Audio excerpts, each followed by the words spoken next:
এই খারা খারা খারা ফিরোজ, আমি গেছিলাম একটু শহরে বরিশালে, তা তুই ছাগল বিছাইতে মগো বাড়ি যাও, তোর ছাগল আছে? আরে ভাই আমি বুলবুজ দেছে না ওই যে ছাগল তোর ভাবি ফোন দিয়ে কইলে যে একটা লোক দাঁড়িয়ে এলা এই উকি ঝুঁকি মারে, নজরটা ভালো না, টিপ টিপ করে চোখ, ব্যাপারটা আমার কি স্কেল? বাড়ির নতুন বউ দেখে আর একবারই যাও ছাগল বিছাইতে না? স্বভাব ভালো হয় না এখনো? বিষয়টা একটু বোঝেন কি বিষয়টা বুঝবো তোর?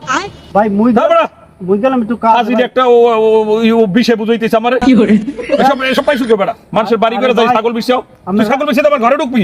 মোর কথাটা একটু শোনেন ভাই। ক তুই কি কবি ক? ওই যে আমি যে পিছনের যে জমিটি আছে না ওটা তো মুগো জমি, হ্যাঁ তো আমি তো গাতে কি হইছে? ওইনে ছাগল বান্ধে অন্য মানে হয়তো বুলবুজ যে ভাবি মনে হয় বুল টুল কইছে অন্য। হ্যাঁ বেটা ফাজলামি করে কইছে না, দাঁড়িয়ে এলা লোকটা, তুই তোর না তোর নামে চেনে না? আরে বাপু আমি ছাগল বিছাবি, কোলায় যাবি, বাড়ির মধ্যে বিছাবি, তুই ঘরে আনবি আর এক ঘরের নতুন বউ ঘরে